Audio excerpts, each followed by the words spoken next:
Selamat pagi saudara-saudaraku yang dikasihi dan diberkati oleh Tuhan. Ingatlah selalu kebaikan-kebaikan Tuhan dalam hidup kita, karena itu akan menjadi kekuatan bagi kita untuk menjalani hidup kita, karena Tuhan baik kepada kita. Saudara, kalau misalnya ada orang melakukan sesuatu yang jahat kepada kita, orang itu membenci kita, orang itu telah melukai hati kita, telah menyinggung kita, telah melakukan sesuatu yang jahat menurut kita. Lalu kemudian satu kali orang itu terjatuh, atau orang itu mengalami masalah, mengalami musibah. Pertanyaannya adalah, apakah kita mau menolong dia? Maukah saudara menolong orang yang telah berbuat jahat kepada saudara? Rasanya tidak. Belum tentu kita mau melakukannya. Kita mungkin akan masa bodoh, atau kita bahkan seperti mensyukuri, syukur dia mengalami semuanya itu. Itulah akibatnya kalau dia jahat kepada saya. Kita tidak akan menolong dia ketika dia punya masalah, karena dia sudah lebih dahulu melakukan hal yang jahat kepada kita. Memang sulit saudara. Rasa benci, rasa marah, rasa dendam itu membuat kita sulit untuk berbuat baik kepada orang yang telah berbuat jahat kepada kita.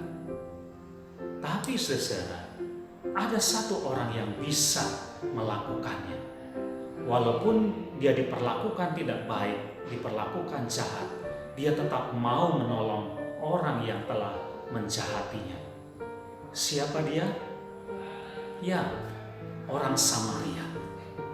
Saudara, di dalam Injil Lukas pasal 10 ada kisah tentang pertolongan yang diberikan oleh seorang Samaria.